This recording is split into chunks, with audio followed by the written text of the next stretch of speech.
Olá pessoal, como vamos? Tudo bem? Estamos aqui nesse final de ano de 2024, exatamente hoje, né?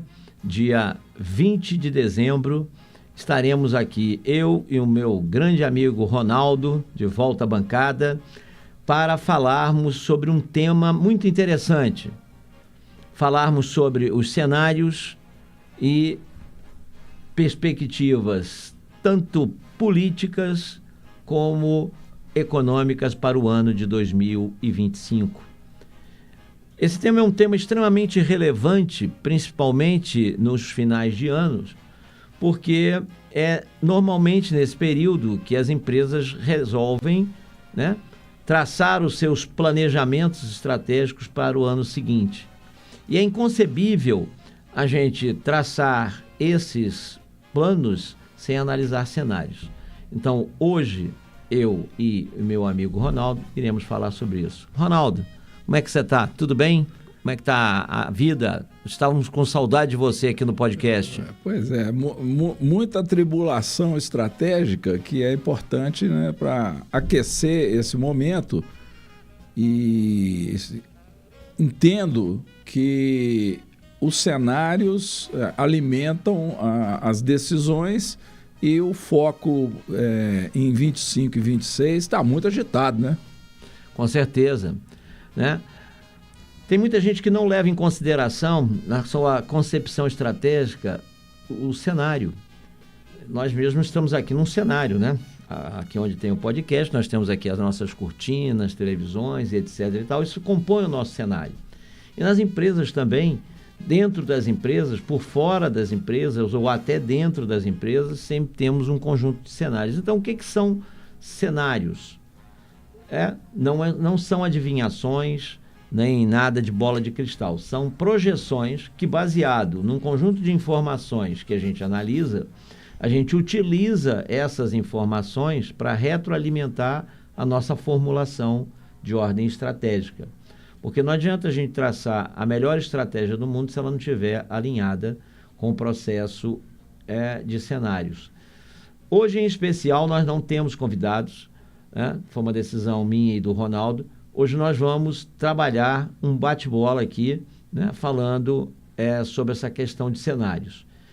E cenários a gente divide em algumas esferas. Normalmente a gente pensa o cenário de ordem mundial, o que está acontecendo no mundo, que influencia o cenário nacional, o cenário no Brasil, que dentro dessa influência também o cenário no Brasil interfere no cenário estadual, onde está a sua empresa situada, e também o cenário municipal, né, na cidade que você está posicionado. Então é dentro dessa visão que nós vamos estar trabalhando essa concepção das projeções futuras e prováveis para o próximo ano. Reitero que isso aqui não é um processo de adivinhação, aqui ninguém é mãe de Ná, né? Todos nós aqui, o que vamos falar, estarão baseados em pesquisas, em análises, em estudos, né, estatísticos e probabilísticos, né, do que pode vir a acontecer no ano que vem. Como o próprio Ronaldo falou, ano que vem vai ser um ano bastante atribulado, né? É o primeiro ano que antecede a nossa eleição majoritária de 2026. Então, fortes emoções irão acontecer em nível geral. Então, nós vamos começar a falar um pouquinho da questão da perspectiva de ordem mundial. E quando a gente fala de ordem mundial, a gente tem 7 grandes atores que a gente traz para esse estudo. Por que só 7 se ao longo da ONU, né, tem mais do que 192 países? Porque, usando a tese de Pareto, 80% dos problemas, né, estão situados em 20% de causas. Então, fazendo essa analogia, não adianta a gente analisar muitos países se a questão da economia mundial está concentrada em poucos atores. É dentro disso que a gente resolveu aqui, eu e o Ronaldo, nos posicionarmos em cima de alguns atores. Em termos de países, Estados Unidos, a China, a Rússia, o Japão, Brasil e a Argentina. Em termos de comunidade, nós vamos falar da comunidade europeia e da comunidade do Mercosul. Por quê? Para você que está aí como telespectador, que tem a sua empresa posicionada no Brasil, esses são os grandes atores que podem influenciar fortemente num cenário futuro que possa afetar a vida da nossa empresa no próximo ano. Então, vamos começar falando um pouquinho, né, do principal ator mundial. Ainda que digam que ele perdeu a sua predominância, mas a maior economia do mundo é a americana. Nós estamos falando de um PIB de 29 trilhões de dólares. Algo até fica difícil, né? O dólar a R$6, quando a gente multiplica 29 trilhões por 6, né? Então, isso aí está numa casa estratosférica em termos de valores para a gente. Agora, nós tivemos a eleição do Donald Trump, né? Na última eleição majoritária deles, e também o Donald Trump conseguiu, né, fazer maioria tanto no Senado como no Congresso. Então, a economia americana, ano que vem, ela começa a ficar mais aquecida, Ronaldo, né? Devido ao otimismo que o próprio mercado americano ganhou com a vitória, com a eleição do Trump, né? Hoje o desemprego nos Estados Unidos, né, que foi gerado na gestão do Biden, né, está em torno de 4,47%, né, ao ano. Isso para os padrões americanos é muito elevado. Para a gente não. Isso aqui para a gente até seria o melhor dos mundos. Mas para o padrão americano, esse padrão de desemprego é muito elevado, né? Então, uma das novas metas desse governo novo é reduzir o desemprego, né? Ele tem até no primeiro ano, já divulgou, uma meta de sair de 4,47 para 4,12. É muito pequeno se a gente olhar um número percentual, mas em termos de resultados financeiros para os Estados Unidos é muito elevado. E aí, Perrone, o que isso vai impactar para a nossa economia nacional aqui, a nossa economia local? Sempre você tem um cliente, ou você mesmo, que fornece algum produto ou serviço que pode ser usado nos Estados Unidos. Isso aumenta o emprego, né? O americano ele tem um potencial de consumo muito elevado.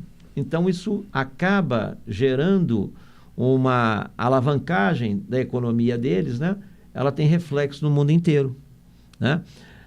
E esta é uma das principais metas do governo, é reduzir isso, essa questão do desemprego. Como também ele botou como uma outra meta de campanha, né? Esse ano a inflação dos Estados Unidos vai fechar 2,3%.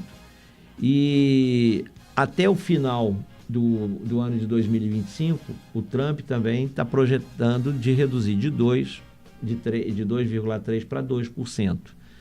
Isso também representa um aumento cada vez maior. Cresce o emprego, diminui a inflação, vai aumentar o consumo, né? E hoje a balança comercial entre Brasil e Estados Unidos é muito ativa. O Brasil compra muita coisa dos Estados Unidos, como também o americano compra muito de nós. Agora, e a guerra comercial entre Estados Unidos e China? Ela vai aumentar, é óbvio. Isso também foi promessa de campanha, né? Que ele não deixaria mais os chineses invadirem tanto o mercado. Se ele quer aumentar o emprego e diminuir a questão da inflação, se ele não combater, né, a presença de produtos importados, e isso até foi falado agora esses dias, que a carga tributária dos países era diretamente proporcional à carga tributária que esses países praticam na entrada de produtos americanos. E por esses dias agora, né, o Brasil está querendo tributar mais os produtos americanos que entram aqui. o Trump lá falou, olha, sem problema algum, eu também vou aumentar proporcionalmente a carga tributária dos produtos de quem aumentar para a gente. Então, a continuidade da guerra comercial será, né, mantida, né? Porém, ele irá aumentar esse combate à comercialização de produtos chineses nos Estados Unidos, pois isso até foi uma bandeira dele de campanha. Então, conhecendo um pouco, né, isso vai ser cumprido. Porém, em contrapartida, eu acho que essa grande tensão que ficou entre as relações de China e Estados Unidos, ainda que ocorra esse fenômeno, a tendência natural serão diminuir. Inclusive porque o próprio Trump já manifestou que quer conversar com Xi Jinping, né? Isso pode melhorar o azeitamento entre as relações Estados Unidos e China, né? O que você acha desses dois pontos que inicialmente eu estou falando aí, Ronaldo? Qual a sua opinião?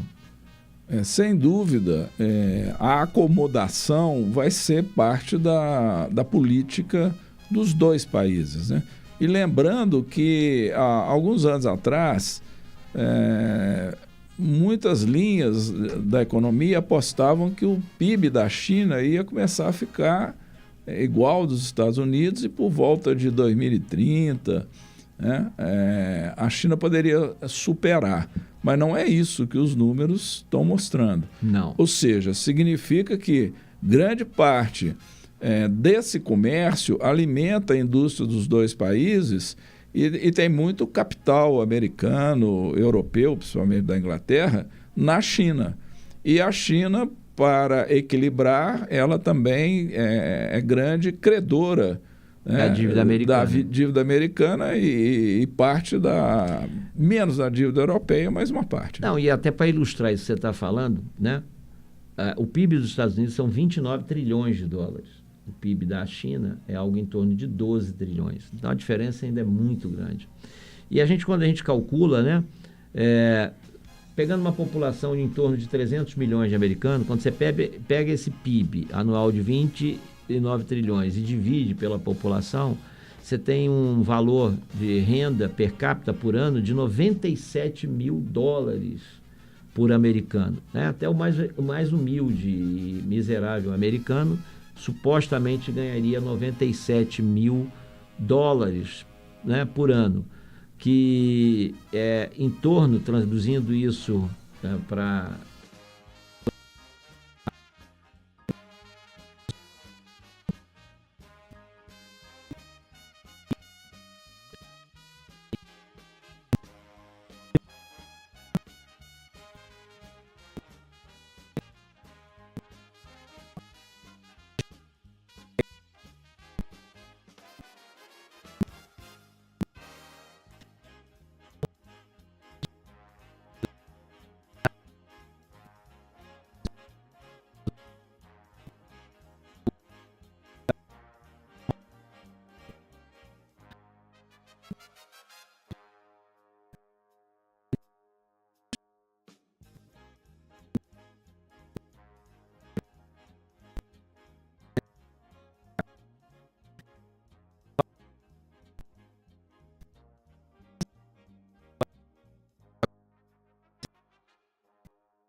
dos Estados Unidos e do Brasil.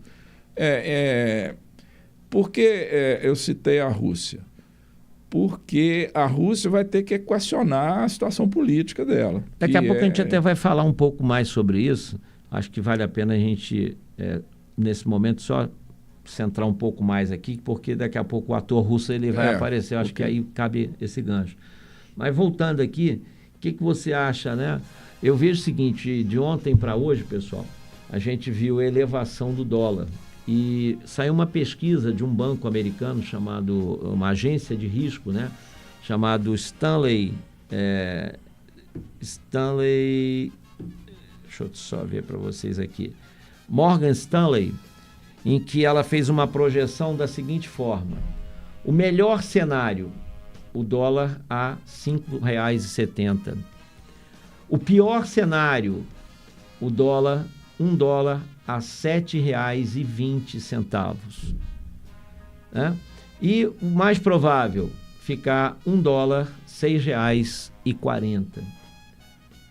Isso tem um impacto na economia brasileira violentíssima, porque diversos insumos, como você mesmo situou, diversos insumos são dolarizados. Eu até ouvi uma coisa muito interessante hoje, que foi a questão do tomate. Né? O maior mercado do tomate brasileiro é o próprio mercado brasileiro. Porém, vários fertilizantes, vários protetores agrícolas e etc. e tal, vem de fora. Tudo em dólar.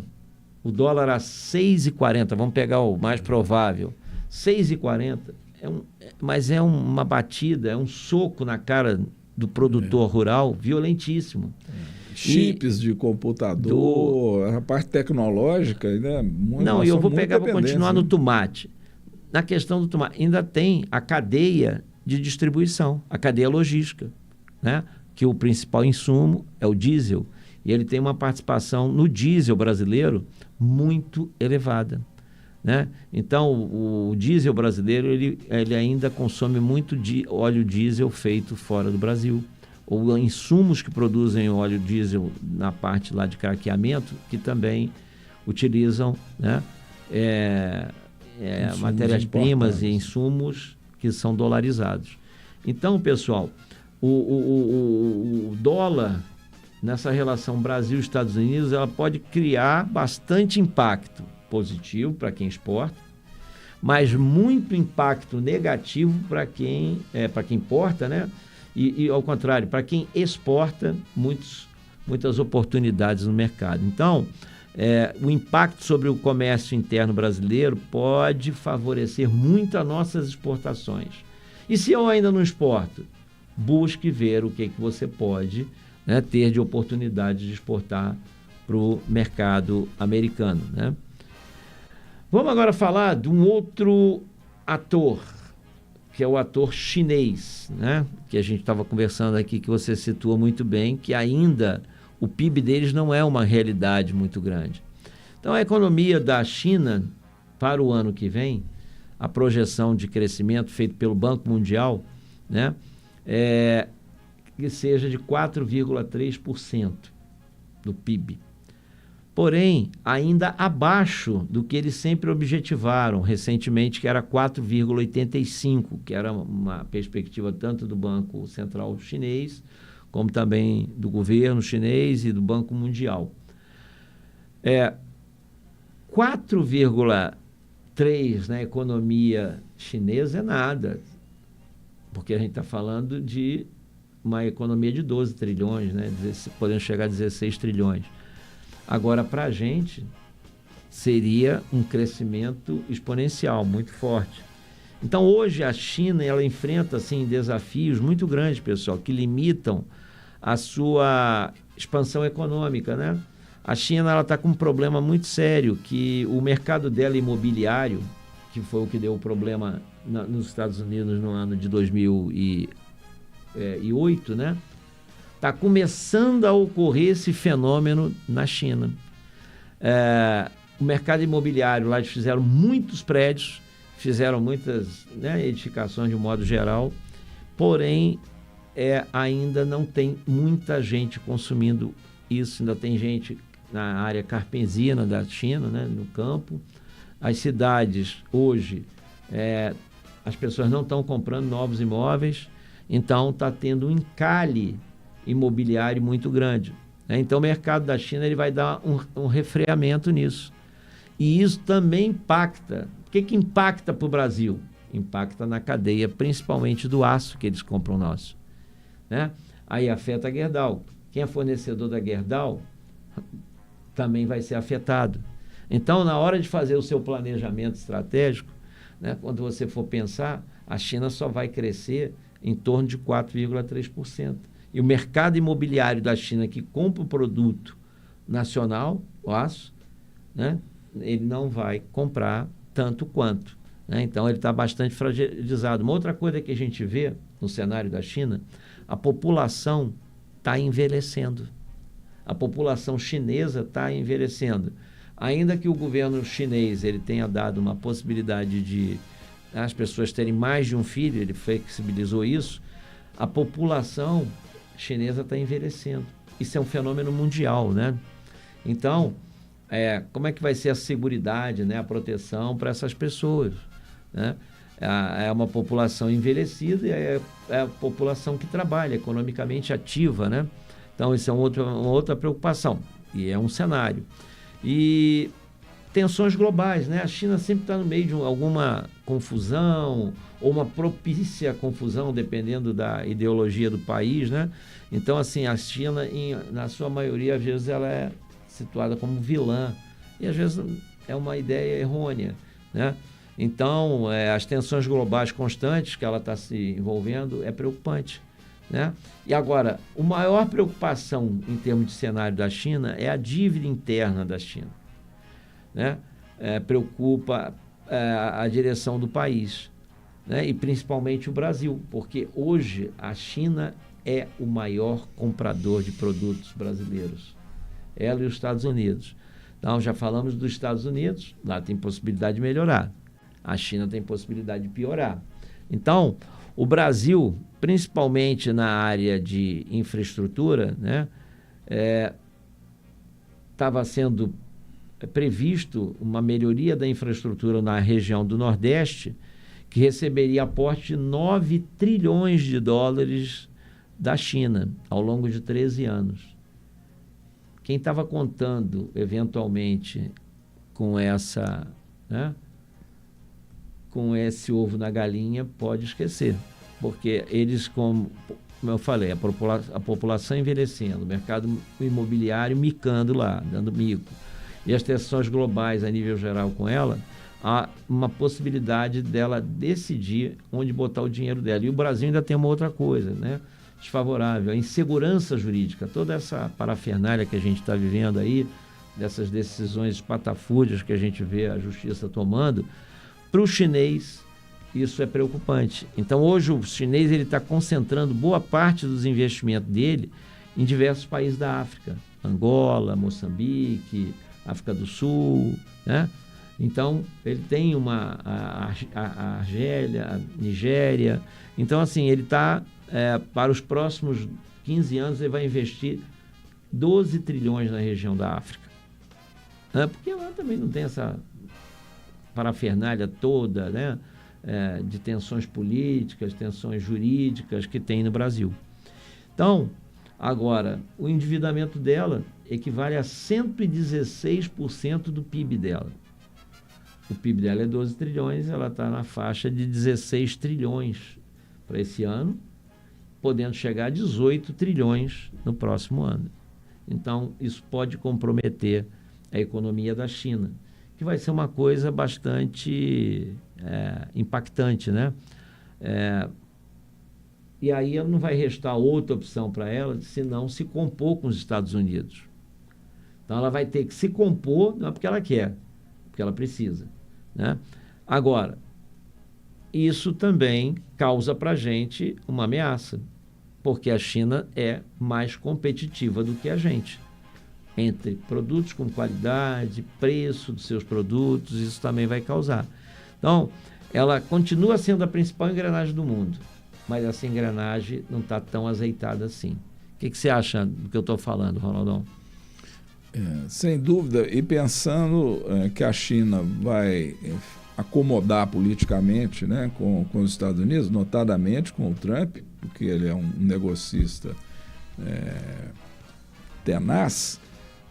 A China está muito na África, mas ela também está fazendo um investimento em infraestrutura, tanto de energia elétrica quanto de ferrovias, né? A China está apostando muito no que aconteceu com ela na década de 80 até os anos 2000. Ela decuplicou praticamente a extensão ferroviária.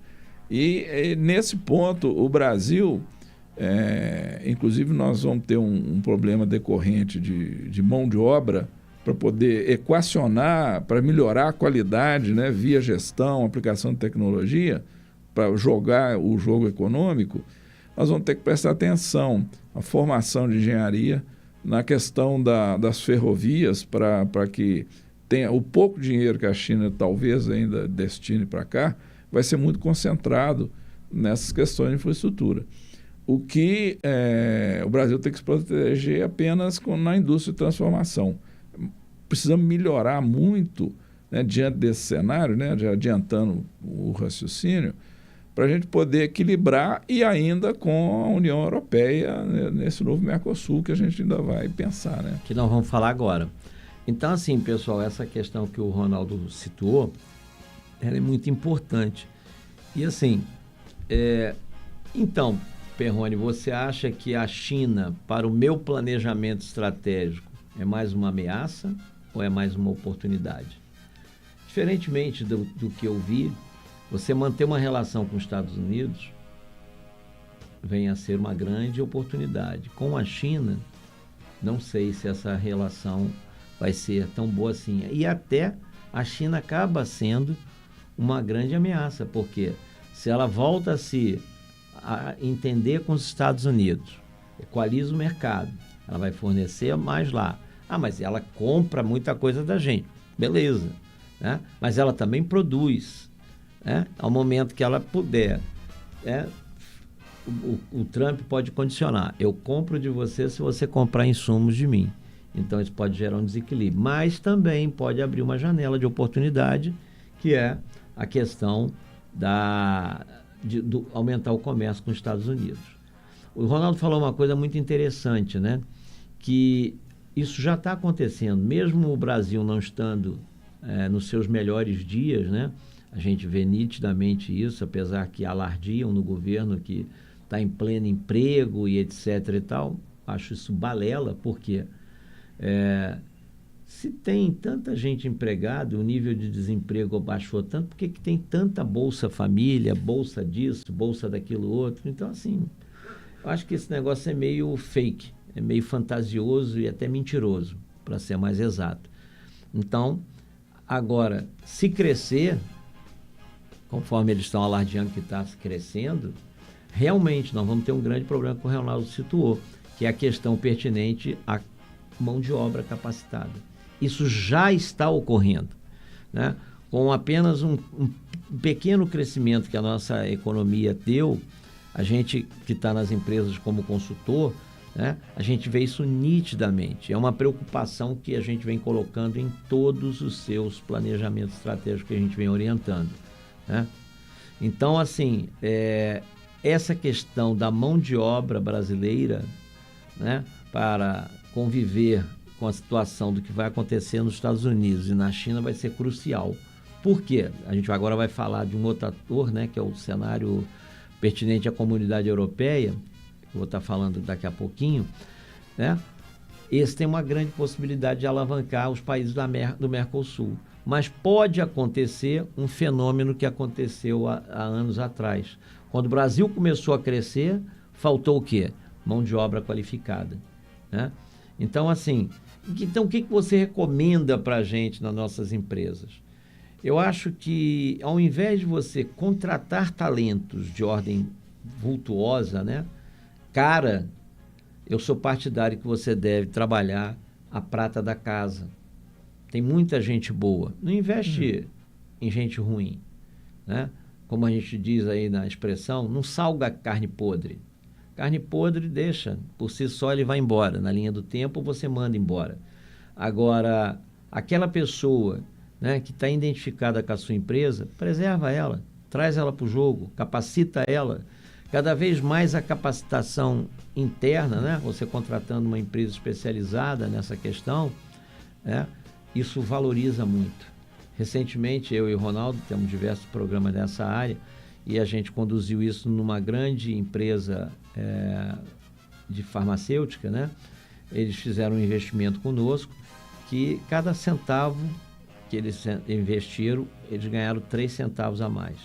Então, foi uma proporção de 3 para 1. Para cada R$1 que eles investiram, eles ganharam 3. Né? Então, eu acho que isso é importante.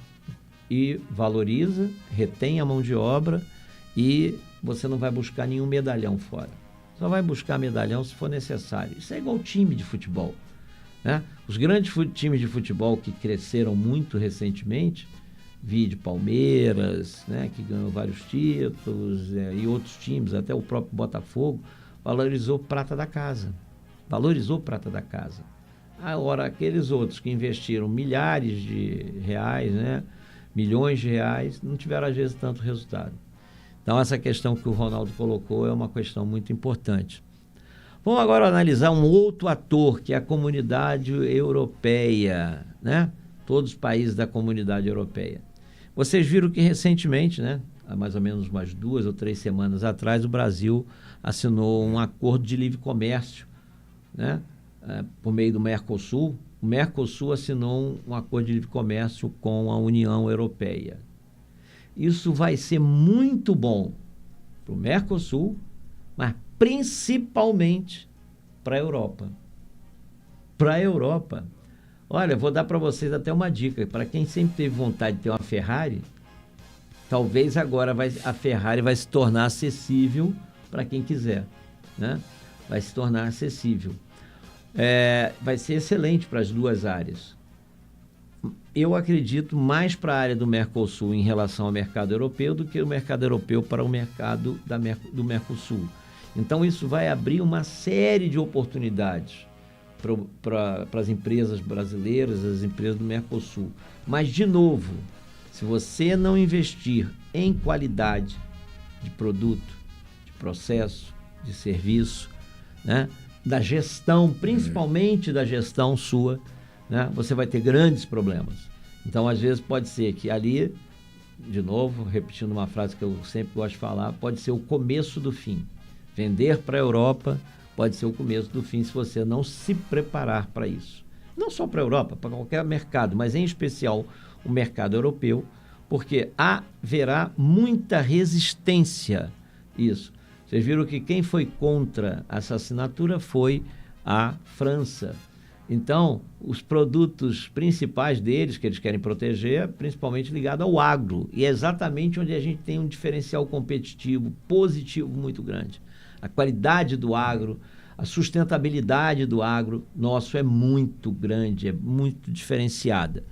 Então, se não fosse isso, eu poderia dizer para vocês o seguinte, que a área do euro continuaria problemática.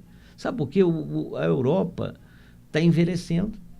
Não tem renovação, não tem muito nascimento, a população está envelhecendo, o mercado está estagnado, por conta disso, né, a coisa não sai do lugar. Então, fica ali aquela enxugação de gelo contínua.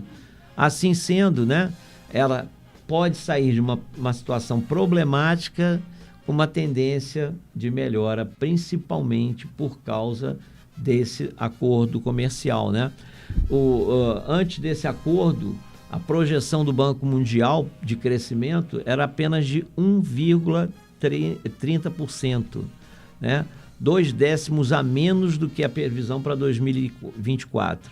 Agora, com essa questão da chegada desse mercado, a projeção de crescimento é algo em torno de 7 a 8% ao ano. Que vai dar assim, uma expressividade muito grande, né? Agora, a França vai continuar sendo uma pedra no sapato, né? Ela, de todas essas aí, ela e a Alemanha, né, são as mais prejudicadas, né? Principalmente a França na questão do agro, né?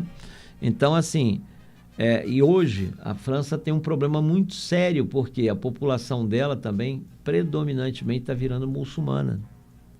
Está virando muçulmana. Então está havendo uma descaracterização muito forte, né, da característica deles, e isso já gerou um problema.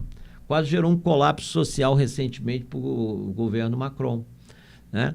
Então, assim, a França, em dando alguma coisa, se ela começar a perder mercado para o agro brasileiro, ela poderá entrar em um colapso.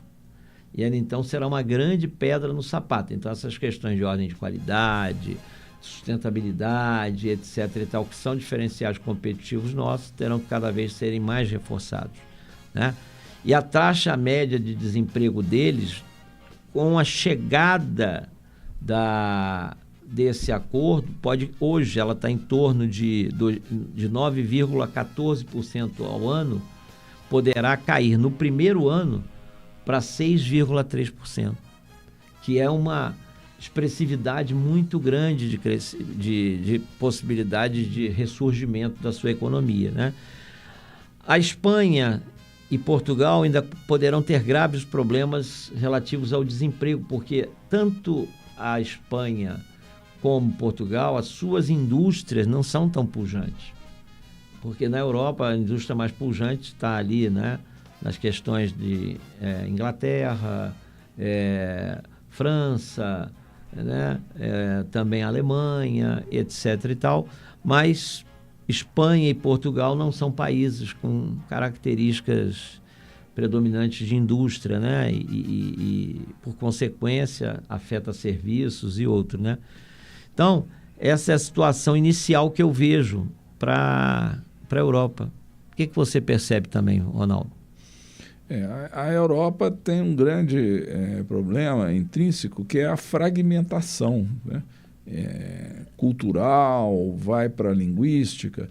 Então, a Europa, para atuar como um todo, é difícil.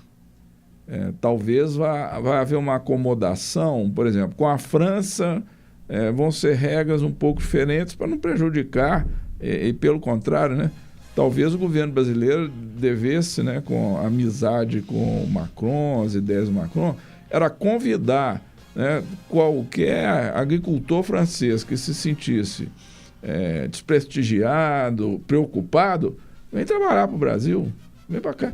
O Brasil precisa de uma política de imigração para nós, senão nós vamos crescer, ter um PIB per capita muito significativo e nós vamos entrar em decadência muito rápido. Isso é uma previsão já de 12 anos atrás. Vamos trazer, convida, né? Vamos trazer os agricultores para cá, nós temos tudo para recebê-los muito bem. Você falou uma coisa interessante. Recentemente, fazendo um planejamento estratégico de uma empresa brasileira, né, da região de Juiz de Fora, a gente colocou, né, e uma outra aqui de Belo Horizonte, a gente colocou como uma das ações estratégicas, analisando exatamente isso, a possibilidade de gerar parcerias, né, de fusão ou até de aquisição, né, de parcerias mesmo, com empresas europeias. Então, assim, por quê? Juntos vamos mais longe, sozinho vamos mais rápido. Isso é o que fala o ditado. Então, se a gente puder, de um modo geral, desenvolver parcerias, né, para a gente poder entrar melhor, isso deve fazer parte do seu planejamento estratégico como uma empresa que, né, pode, por meio dessas parcerias, obter boas vantagens competitivas. Uma dessa empresa produz defensas para portos, né, defensas portuárias e marítimas, e essa empresa hoje é a líder de mercado brasileira. E por meio dessa parceria que ela pode ter com empresas da área da região europeia, ela pode aproveitar muito, porque ela tem um produto muito bom, tem certificações desses produtos, porém, entrar nesse mercado ainda é um fator de desafio, e é melhor entrar por meio, talvez, até de uma parceria, entendeu? Então, assim, quando a gente fala desse tratado, o pessoal não tem visão dos números. Então, eu tenho os números aqui. Esse tratado comercial Mercosul e União Europeia, primeira coisa, vai abranger 780 milhões de pessoas. 780 milhões de pessoas. Ah, mas é pouco, o Brasil tem 200 e poucas milhões. 3 vezes mais o que nós somos. O que nós somos, né? Vai abranger 32 países, pessoal. 32 países. E somado esse PIB desses países todos, vai dar algo em torno de 19 trilhões e 122 bilhões de euros em comércio anual. Quanto você que está me assistindo aqui, quantos por cento você quer pegar desses 122 bilhões? O que a sua empresa quer pegar disso? O quê? Não sei. Então me pergunta que eu posso te ajudar, né? A buscar essa resposta. Eu e o Ronaldo estamos aqui para isso. Então, quanto você vai abocanhar, né? Quanto o Brasil vai abocanhar, quanto Minas Gerais vai abocanhar, nós estamos em Minas Gerais, mas em qualquer estado da federação, quanto o seu município vai abocanhar e quanto você, que está me assistindo aqui, vai abocanhar. É isso que você tem que decidir no seu planejamento estratégico, porque a oportunidade está aqui. Ah, mas eu sou uma empresinha muito pequena. Mas essa empresinha muito pequena presta um serviço para uma empresa média. A empresa média presta serviço para uma empresa grande. Então, numa cadeia de suprimentos. É uma cadeia de suprimentos. Então, assim, é bom conhecer esse número. 122 bilhões de euros. Isso transformando multiplicando esse valor pelo câmbio, né? 122 bilhões de euros transformado em reais. Hoje o euro está na faixa de R$6,50, R$6,40. Então nós estamos falando aí de um mercado de quase 2 trilhões de reais. Então, pessoal, o que vai acontecer? Esse pessoal, para produzir isso, vai precisar de insumos, brasileiros indo para lá, deles vindo para cá. Então, tudo isso vai fomentar bastante comércio. Agora, o que eu tenho a ver com esse cenário? A pergunta que você tem que fazer é o que eu posso abocanhar desse cenário aqui. Então, isso faz parte de uma reflexão estratégica, né? Então, um cenário bom é essa daí, da questão desse tratado comercial Mercosul e União Europeia. Vamos falar agora de um outro ator, né, que é o ator Rússia. A Rússia é importante para o seu negócio? Com quase certeza absoluta ela é.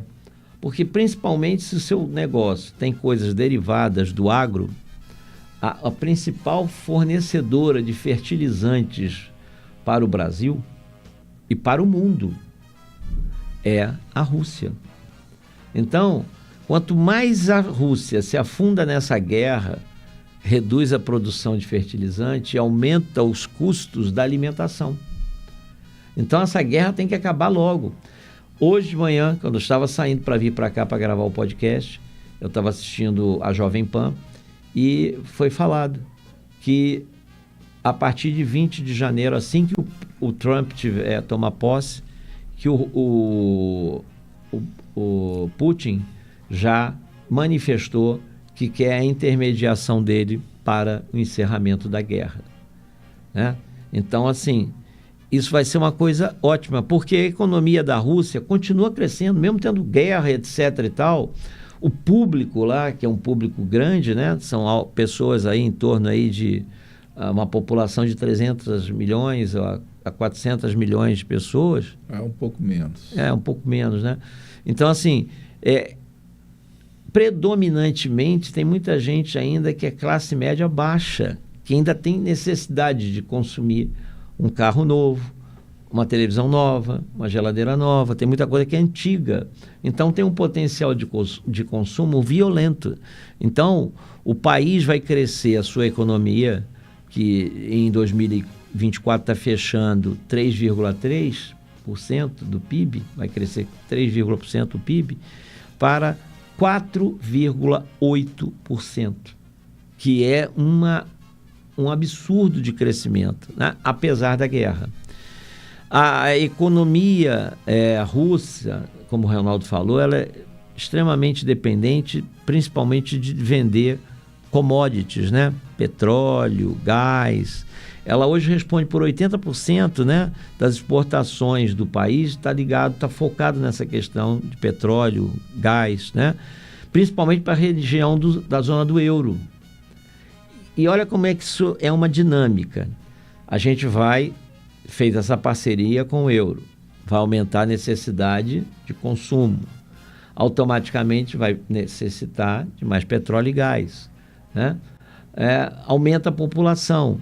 A população, quando chega o inverno, aumenta o consumo de petróleo e gás. O gás, principalmente para o aquecimento das residências, vem fundamentalmente da Rússia, né? É uma engrenagem, é uma coisa puxando a outra. Então, o orçamento da Rússia para 2025, eles estão preparados para guerrear. Eles botaram bastante dinheiro para manter a guerra. Se necessário for, eles vão. E esse negócio de, para acabar a guerra, tem que deixar a Ucrânia virada à OTAN, esquece isso, eles não vão fazer isso. Por que eles não vão fazer? Porque se a Ucrânia for para a OTAN, ela será protegida pelo tratado dos países da OTAN. Eles vão ter que se juntar para guerrear com a Rússia. Então, ela nunca vai resolver isso. Porém, o Trump está com uma estratégia muito bacana para tentar acabar com essa guerra, para voltar a normalizar a situação, para que possa propiciar o crescimento do mundo. O mundo, a probabilidade de crescimento do PIB do mundo é crescer 4 pontos percentuais para o próximo ano. O PIB mundial, né? Crescer 4%, que é uma coisa excelente para todo mundo. Vamos analisar um ator, que é o Japão. Mas antes da gente evoluir, o que você acha do que eu falei pertinente à Rússia, Ronaldo? Sim, a Rússia, de alguma forma, talvez indireta, não do ponto de vista político, mas econômico, ela é parte da União Europeia nessa engrenagem econômica. Então, o Mercosul, a Rússia deve achar muito bom, né, que tem esse... ao contrário da França, que achou bom, mas tem muita preocupação, né? Então, a Rússia acha isso bom. Os Estados Unidos, se somar os recursos da China e da Rússia, que trabalham muito juntos nesse sentido, são os maiores recursos naturais que nós temos no planeta. O que equilibra a favor, né, muito do Brasil é a matriz energética e a capacidade nossa de tirar a energia como preocupação. A preocupação nossa agora é competência tecnológica para trabalhar bem a potência nacional. Então, eu vejo que a Rússia se acomoda também, né, no eixo com a China, que automaticamente se acomoda com os Estados Unidos. Então, a OTAN não tem essa faca na caveira nesse sentido, né? Quer dizer, ela não é mais importante, né? Então, o Trump deve ter essa ideia muito clara, né? Bem, isso tudo que você falou é uma total realidade, né? E isso vai acontecer. E tem um outro ator que a gente quer analisar agora, que é o Japão. A economia do Japão, pessoal, apesar de ser um país que tem a terceira economia do mundo, né? Ela cresce muito timidamente. Porque, assim, o japonês não tem mais o que comprar. Outra coisa, a população japonesa é bastante idosa, né? E ela não cresce porque o nível de crescimento, de nascimentos é muito baixo. Então, ela vai crescer para o ano que vem. Esse ano ela cresceu 0,6%, o PIB. E para o ano que vem está previsto um crescimento de 0,8%. Esse tem um lado bom e tem um lado ruim para a gente, né? Para nós brasileiros, porque eles estão buscando outros mercados. E eles já entraram aqui nos mercados brasileiros, viram que os mercados brasileiros são receptivos a eles, né? E isso tem feito da escalabilidade, né? Eles anunciaram ontem a possível fusão de Honda e Nissan. Vão se tornar uma única empresa, né? Não sei se vocês sabem, a maior vendedora de carros do mundo é a Toyota. E a Nissan com a Honda se fundirem a nível mundial, isso pode ser muito bom para o mercado brasileiro, né? Que nós temos hoje fábricas deles, aqui temos um consumo razoável dos carros, né? A gente ganha em qualidade, a gente ganha em possibilidade de produção e etc. e tal. A inflação japonesa vem caindo, porém a economia continua numa UTI danada, pessoal. Está na UTI já há muitos anos, já deve ter pelo menos uns 6 anos que eu faço palestras e falo sobre cenários, que a gente vê que o Japão não sai da UTI, né? Ele pode se formar, pode para o ano que vem recuperar de forma muito gradual, né? Mas ele ainda depende do próprio mercado interno dele, principalmente. E eu estou falando, o mercado dele está velho, o mercado dele não tem grandes evoluções populacionais, né? Então, isso é ruim. E ainda por cima, ainda tem um outro problema, que a dívida interna pública deles é horrorosa. A dívida pública de hoje deles é de 251% do PIB. É o terceiro maior PIB do mundo. Então, é algo em torno aí de uns 10 trilhões de dólares. E eles devem 251% em cima desses, né, 10 trilhões. E o índice de inflação deles hoje, para a economia deles, é muito preocupante. Vide o tamanho da população, que é 2,9. Então, o mercado japonês, ele requer uma observação. Quem faz negócio com o Japão tem um lado bom, mas também precaução. Tem uma empresa, né, que eu durante um tempo interagi, que ela é a maior fornecedora de mel para o Japão. O principal comprador de mel dela, própolis, etc. Tal, é o Japão. Mas eu, se fosse eles, não colocaria todas as minhas fichas na mesma cesta para o Japão, porque a qualquer momento eles podem ter um resfriado no Japão, o que representará para algumas empresas brasileiras uma pneumonia ou até uma Covid. Então, essa é a questão dos cenários de ordem internacional. Vamos agora falar um pouquinho do cenário Mercosul. Mercosul, vou começar pela Argentina para depois entrar no Brasil, né? Essa mudança de governo que deu na Argentina, a chegada do Milei, foi muito boa para a economia argentina. A começar pelas condições, né, que ele pegou muito adversa, e ele vem fechando esse ano com situações muito boas, que para a gente é ótimo. Para nós brasileiros é ótimo. Só não está melhor porque as relações do Milei com Lula são péssimas, são horrorosas, né? Com o governo brasileiro de um modo geral.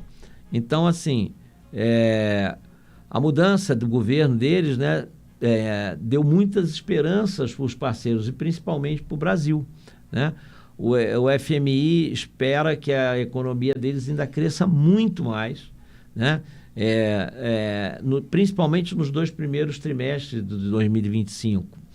Então, porque vai ter mais confiança da população, porque está vendo que a inflação ela caiu, né? A agência Moody's de risco, né, prevê uma inflação que a inflação cai de 275% ao ano para 18% ao ano que vem.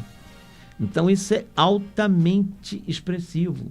E ela espera que o PIB deles cresça 5%. 5%, que também é algo muito representativo, né? Olhando os outros atores aí do Mercosul, o Paraguai continua com a sua economia crescendo, né? Porém de maneira muito tímida, pode se manter como uma das economias mais dinâmicas ainda da América do Sul, mas ele está sendo seguido pelo Peru, pela Colômbia. O Chile provavelmente vai se recuperar de alguma das crises internas, né? Bem como a Bolívia, se eles souberem separar a política da economia. Se começarem a confundir política e economia, né?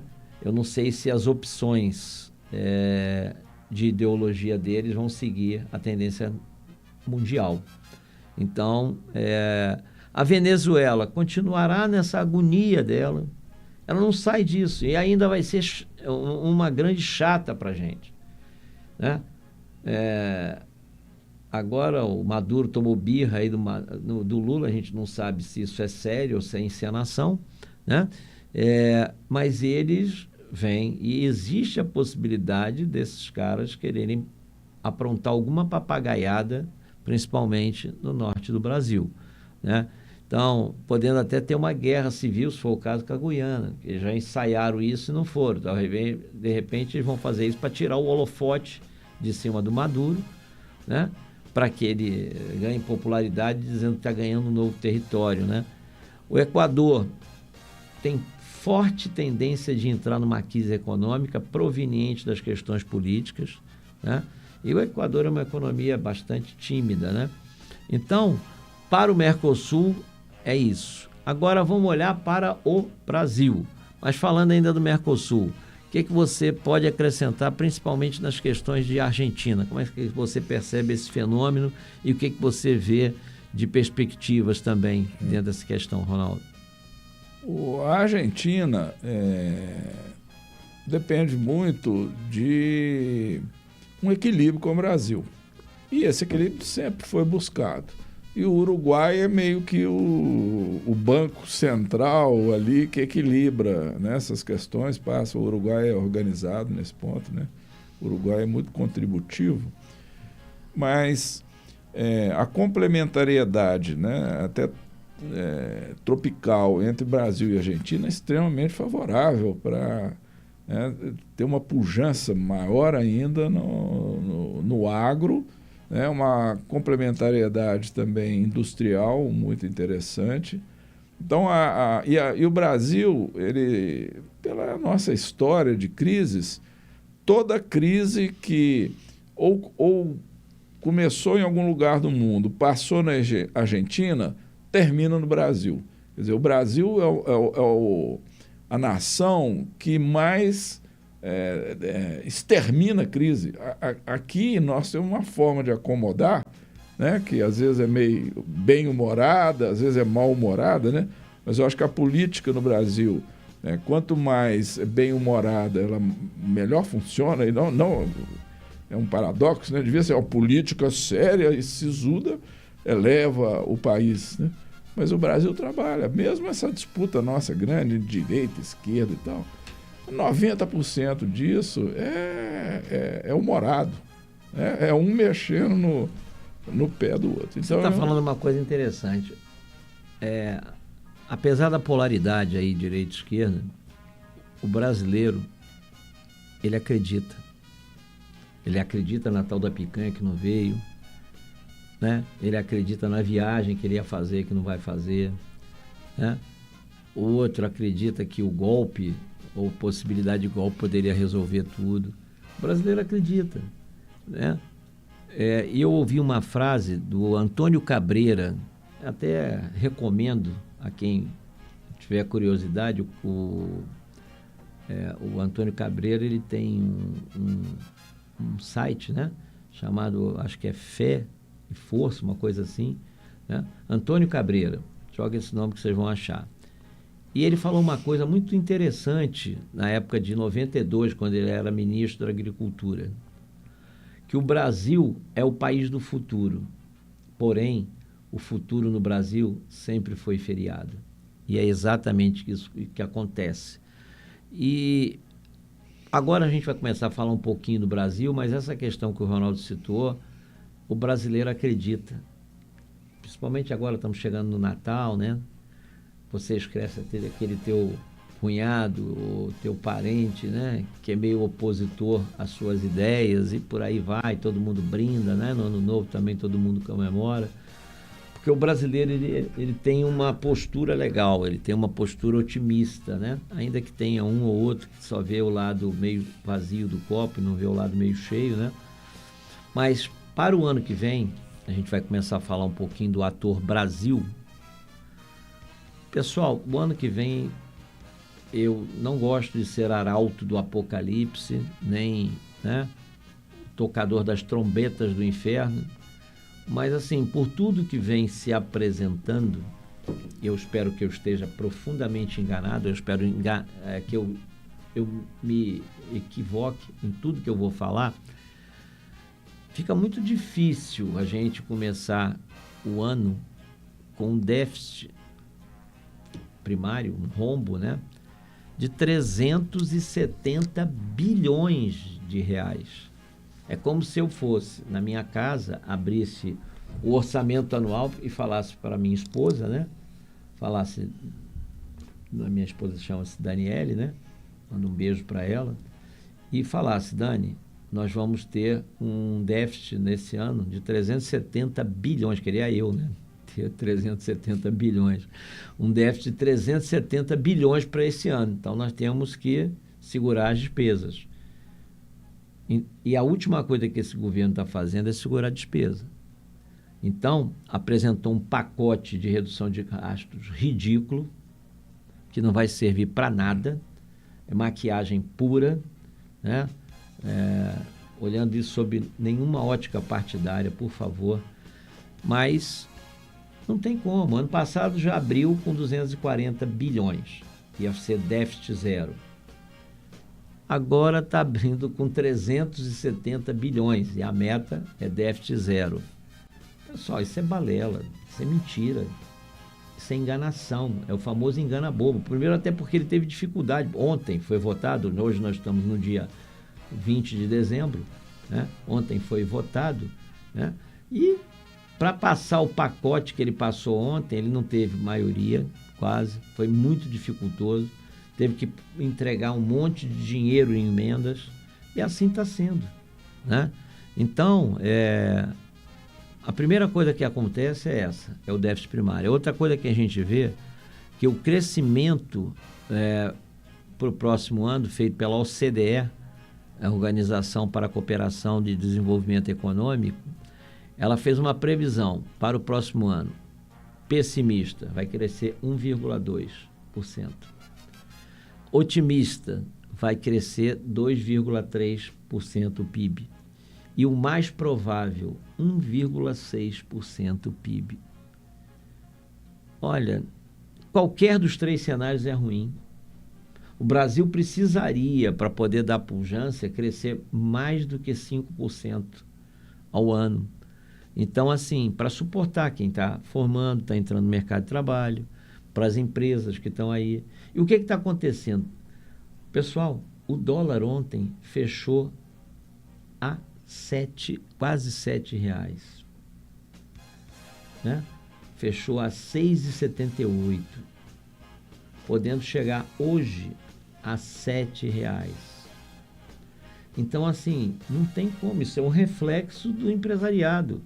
O que está acontecendo? Na maioria das empresas que eu estou fazendo o planejamento estratégico agora no final de ano, ao invés de crescer, a ideia é manter aquele mercado, ou se crescer, crescer muito pouco. E em outros estão até retrocedendo, né?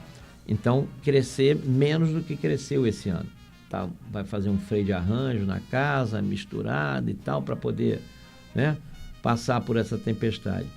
Menos investimento, menos emprego. Maior desemprego, maior criminalidade. Maior criminalidade, maior problema social. Então, isso é uma escala. Então, vai escalando. E olha, a gente já viu esse filme antes. A gente viu esse filme em 2014 com a Dilma. É óbvio que o cacife político do Lula é muito maior do que o da Dilma.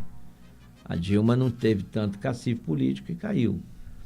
Pode ser que o Lula, né, consiga recuperar e seguir até o fim do governo dele, que para a gente, né, pode não ser as mil maravilhas, mas falta pouco para acabar. Isso é igual remédio ruim. Você toma e vamos ver se porra melhora e vamos ver. E aí, né, vai ter a eleição majoritária, vamos ver o que vai acontecer, né? Mas o crescimento tanto de 1,2, 2,3 no melhor cenário, né, e 1,6 no mais provável, todos eles são péssimos para o Brasil.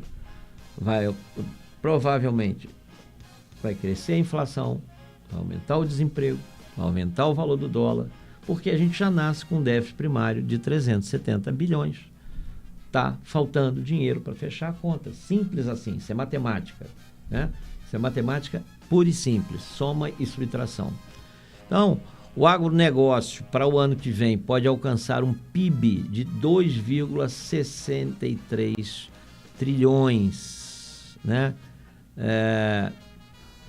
Se o governo não fizer nada para atrapalhar. Com algumas ações que estão tramitando aí, em projetos, taxações, isso pode recuar 3,2% desse crescimento de 2,6%, a gente pode perder 3,25% desses trilhões, né? Essas estimativas foram feitas pelo IPEA, né? Então, isso poderá ocorrer devido a estimativas negativas de produção de determinadas culturas, para lavoura, milho, soja, o pessoal vai segurar, não quer fazer, né? Porque, primeiro, está tendo um problema sério para armazenar essas safras. As safras cada vez estão melhores, mas o Brasil tem um grande problema de infraestrutura de armazenamento. Isso deveria ser uma preocupação do governo com os governos estaduais, né? Tem uma outra que o Ronaldo falou, a questão de transporte, né? Você já tem problema para produzir, superei. Aí eu tenho problema no armazenamento, superei. Depois eu tenho um problema no transporte, superei. Depois eu tenho problema nos portos, né? E até chegar o produto, nosso produto vai perdendo demais na cadeia toda, né, de produção dele, vai perdendo competitividade, né?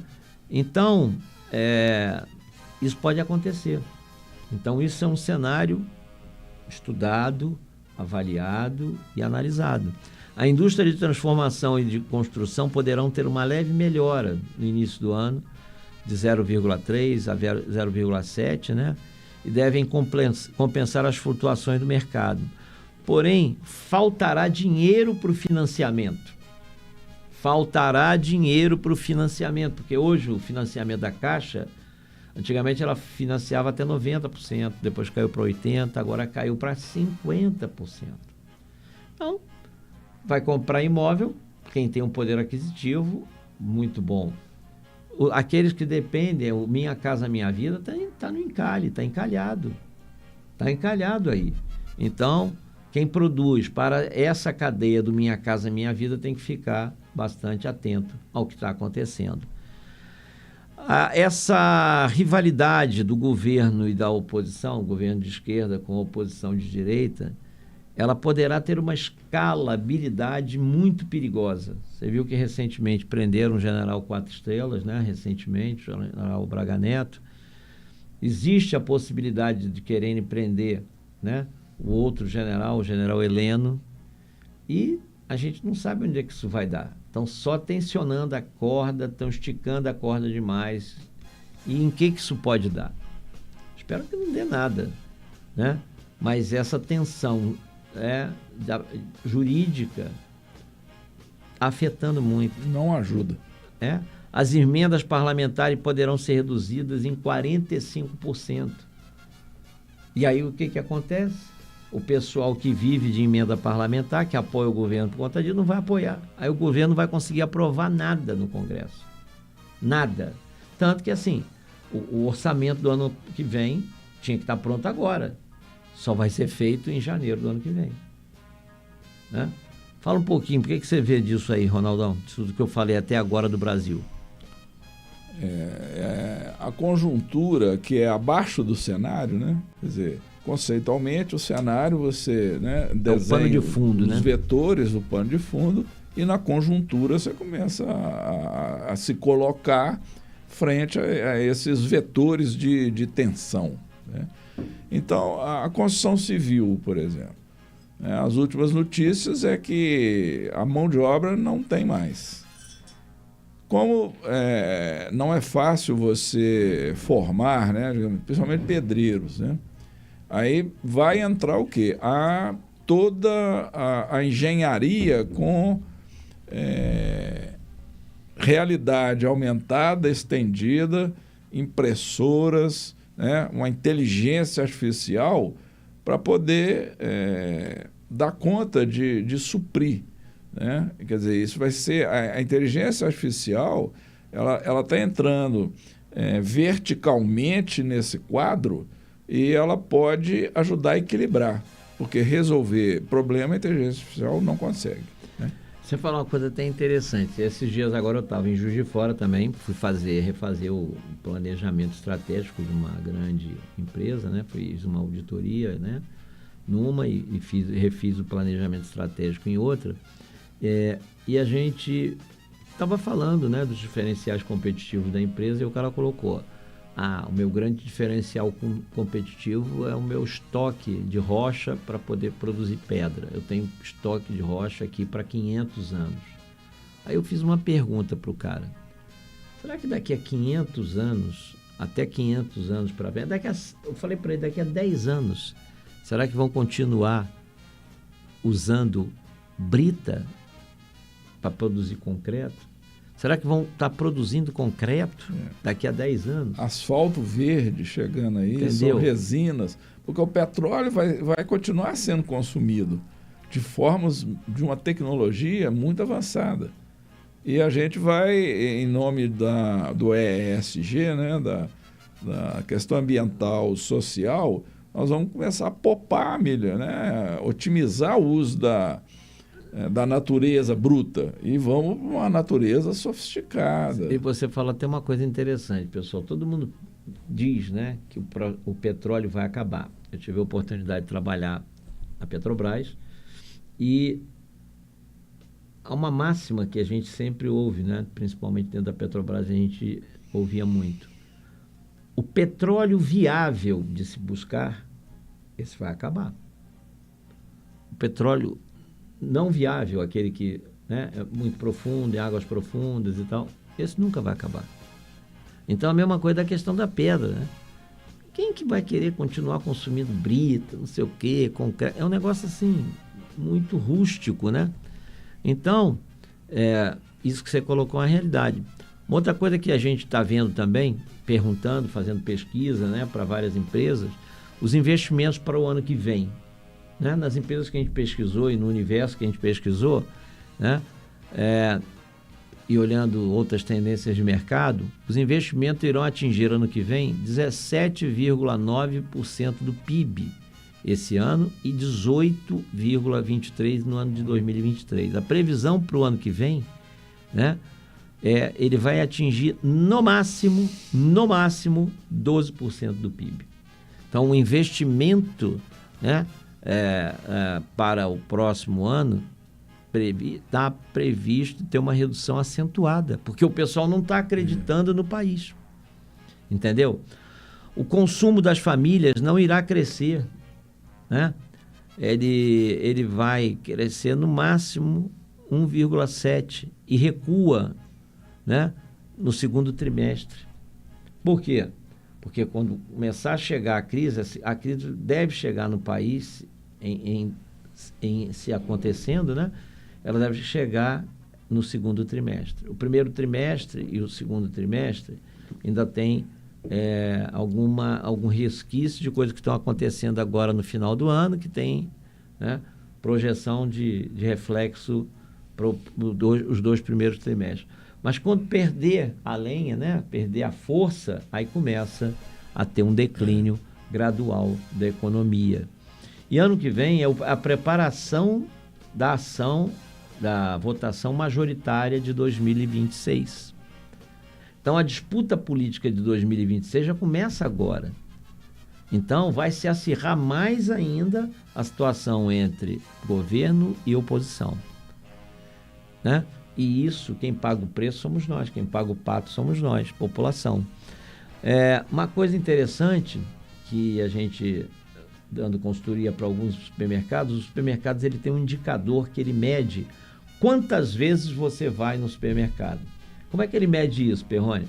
Ele mede isso pelo seu CPF, né? Quando você chega hoje no supermercado, o cara pergunta assim, CPF na nota? Aí você passa o CPF, ou então tem o seu cartão do próprio supermercado, que ele rastreia, né? Quantas vezes você vai no supermercado e qual é o seu ticket médio e até também o que você consome, né? Para que ele possa entender você por meio de uma inteligência de mercado, uma inteligência artificial, para saber o que ele deve colocar nas suas gôndolas, né? E esse número, né, esse ano decaiu de 3 idas ao supermercado para 2 idas por mês ao supermercado. Então, o brasileiro ia 3 vezes por mês ao supermercado, agora caiu para 2. Bem como também o ticket médio dele, ele comprava na média, né, uns mais, outros menos, na média era R$80 e caiu para R$60, né? No ano de 2024, né? E a tendência natural para o próximo ano é cair mais ainda. A tendência é o ticket médio reduzir de 60 para 42,7. Isso ameaças para um e oportunidade para outros. Se você tem produtos com valores mais competitivos, o brasileiro vai buscar preços mais baratos, né? Vai crescer o mercado de produtos que têm preços mais baratos. Produtos mais seletivos, né? Os produtos mais premiums, vai decair, né? Então, assim, o brasileiro vai sair de um consumo de 60, média, o ticket, para 42,70. Então, isso também é uma outra realidade. Eu ontem ouvi alguém do governo falando, todos os indicadores são maravilhosos. Indicador, pessoal, é igual peruca. O cara pensa que o cara é cabeludo, mas na verdade o cara é careca. É uma mentira danada aquele negócio, é uma coisa ilusória, né? Então, assim, a gente sabe que tem muito indicador aí que está sendo maquiado. E indicador não é resultado. Nós temos aí uma confusão gerencial que é muito comum. O resultado é o que você tem na mão ao final de um esforço. E indicador é uma medida desse esforço, mas continua sendo uma medida de esforço. Quer dizer, o indicador de resultado é ele próprio. E como é que você deve medir o resultado, talvez? Isso é um desafio para nós. Medir pelo benefício que ele já está criando. É à frente. A gente tem que jogar nossas organizações para enxergar o benefício do... É como se você tem, no final de um período mensal, um valor lá na sua conta, que você poupou. Então, o que é o resultado? Não é o dinheiro que está lá. Mas assim, eu vou pegar esse dinheiro e já tenho onde eu vou investir para ter um retorno. Pode ser no dia a dia ou pode ser um investimento. Sim. Bem, mas só tem coisa ruim, Perrone? Não, tem coisas boas. Para o ano que vem, 1 em cada 4 pessoas no mundo consomem produtos agrícolas do Brasil.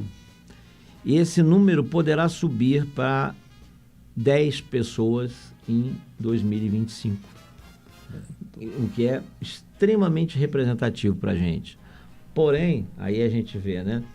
A taxa Selic, foi falado que vai cair. Artificialmente, já ouvi até dizer que ela poderá cair para 9,25. Mas ontem, o Galipo, né, que é o novo presidente do Banco Central, recebeu a passagem de serviço, né, do anterior, e ele já falou que vai manter a mesma linha. E deve aumentar. A taxa Selic está em 12, alguma coisa, pode chegar a 14%, que é muita coisa, né? Isso vai prejudicar as empresas. Ano passado, o número de falências, né, cresceu 30%. Esse ano, o número de falências e recuperação judicial está crescendo 70% esse ano de 2024, com fortes tendências de elevação para o ano que vem. O número de empresas que entrarão em recuperação judicial ou falência crescerão mais do que 70%. Grave. As nossas reservas internacionais no ano de 2022 eram 400 bilhões de dólares. Esse ano vai fechar 372,6 bilhões. A gente está perdendo reserva, né? O número, agora, coisa boa, o número de vagas para estágio, né, vão crescer 46 mil vagas para 2025. Isso é bom ou isso é ruim? Depende. Porque tem gente que, ao invés de contratar um profissional formado, vai contratar estagiário para tapar buraco. Se você souber bem, utilizar bem o estagiário, ele vai te ajudar muito, mas se for para cobrir o tapa-buraco de um profissional, eu vi umas empresas agora recentemente, tem um projetista muito bom, e aí contrata um auxiliar de projeto medíocre. Então, você vai ter resultados medíocres, tá certo? Então, isso também é uma outra tendência, né, que está dentro desse cenário. Pode ser que esse estagiário também não tenha. Isso. Então, pessoal, resumindo, né, isso é o que a gente tem por aí. E ainda para fechar aqui, com chave de ouro, poderá ter mais 2 problemas. Poderá faltar pessoas qualificadas, que foi o que a gente falou no início desse podcast, né?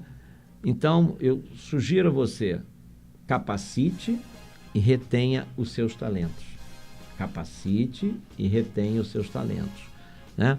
Outra coisa também que se preocupe, poderá faltar energia para sustentar o crescimento, se ocorrer, né, algum crescimento esse ano, vai entrar, né? E principalmente em 2026, que vai ser ano de eleição, e principalmente 2027, vai voltar a crescer, que tem aquele otimismo natural, né, do novo governo, ou da possibilidade da continuidade também do outro governo, do mesmo governo. Então, vai faltar energia. Se preocupe com a sustentabilidade energética da sua empresa. E preocupe-se principalmente com a gestão da sua empresa. A gente vinha no carro conversando, o maior problema do empresariado brasileiro é a negação.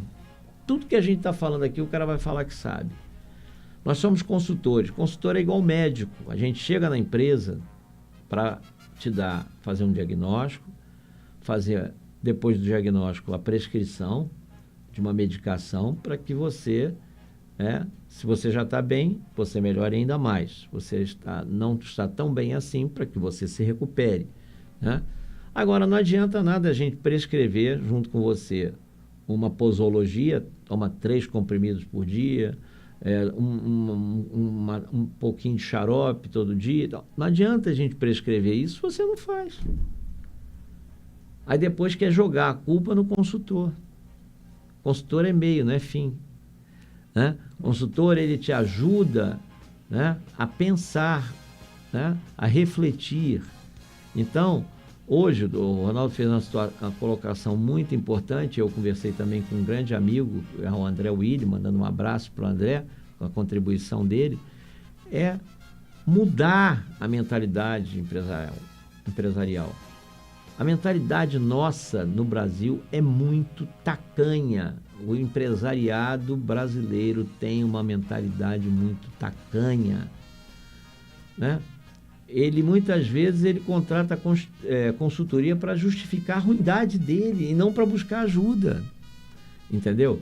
Então, assim, invista em gestão, contrate alguém que entenda de gestão para fazer para você um plano estratégico, um plano de mudança, um plano de melhoria, entendeu? Para que você possa aproveitar isso tudo que eu falei aqui que tem de oportunidades e se defender de tudo também que eu falei das ameaças, para que você possa sobreviver com dignidade. Então, nós já estamos chegando ao fim, né? A gente espera que para o ano que vem tanto o mundo melhore, como o Brasil melhore, né? Que o seu estado melhore e que seu município melhore. Então, a gente acredita nisso, porém, também acreditamos que pode ser que ano que vem nós tenhamos muitas surpresas desagradáveis com o governo que está por aí, que não se preocupe em diminuir gastos, né? Diminuir a dívida pública, e dinheiro não dá em pé, e a gente tem medo que isso possa gerar um colapso social. Bem, eu espero que o Brasil melhore muito, cada vez mais, né? Porém, se a gente não tiver maior disciplina, a gente vai se perder no fim do túnel. E eu espero que Deus, né, nos ajude. Dizem que Deus é brasileiro, eu espero que realmente ele seja brasileiro, porque no ano que vem nós vamos precisar bastante. E que você, empresário que está nos assistindo, né, que você se preocupe com a sua empresa. Precisa de ajuda? Não tenha vergonha. Faça contato, nós vamos deixar o nosso telefone aqui. Faça contato. Se não for a gente, busque outro. Mas busque e cumpra o que você se compromissar com quem for te ajudar, né? O Ronaldo vai falar um pouquinho de mentoria para a gente fechar com chave de ouro e depois eu faço o encerramento. Por favor, Ronaldo. Sim, o trabalho de um consultor sempre foi muito importante. Porém, ele chega a ser invasivo e prejudicial quando ele começa a trabalhar com as funções que o pessoal que está na frente, que veste a camisa da empresa, ele que tem a responsabilidade pelas entregas. Um consultor, às vezes, ele vai, faz um cálculo, ajuda no que ele é especialista. Então, talvez seja melhor que nós, na consultoria, tenhamos um papel de mentoria. Quer dizer, qual que é a ideia de mentoria? Trabalhar a mentalidade. Quer dizer, a forma com que a gente desenvolve as relações do que está causando, do que realmente é resultado, nós precisamos de pensar junto com as pessoas. Então, é aquele consultor que também, ao se colocar como mentor, ele não tira energia e não cria uma preocupação de ocupar o espaço do gestor que está ali responsável, né? Então, beleza. Acho que temos que repensar essa questão da consultoria. Bem, estamos encerrando, nós vamos deixar uma mensagem final, né? Para as empresas e os profissionais, se preparem para sobreviver nessa nova onda que vai vir aí. Está vindo uma tsunami. Com certeza está vindo uma tsunami. Ano que vem nós vamos estar aqui, espero, né, que a gente esteja aqui para falar para vocês o que deu certo e o que não deu. Faça um plano estratégico para a sua empresa. Faz um plano, mas bota o plano em execução. Faça a gestão estratégica. Para isso, se for o caso, invista. Contrata um profissional para te ajudar. Contrata alguém para te dar um caminho de onde eu estou para onde eu quero ir e como eu quero ir, né? E melhore principalmente sua gestão. Isso são os nossos principais recomendações. Como fazer isso? Como a gente pode fazer isso? Mais detalhes, nos procure, que a gente pode ajudar, né? Então, muito obrigado. Tenham um feliz Natal, né, com a família. Espero que todos vocês estejam bem no Natal e que vocês tenham um feliz ano novo e que o ano de 2025 seja bem diferente do que eu estou falando aqui. Espero que eu esteja 100% enganado. Realmente eu espero, né? Mas se não, lembrem-se das minhas palavras. Preparem-se, capacitem-se e busquem ajuda. Muito obrigado, né, por tudo e obrigado por esse último podcast do ano de 2025. Fiquem com Deus e que Deus os proteja. Tenham um excelente dia.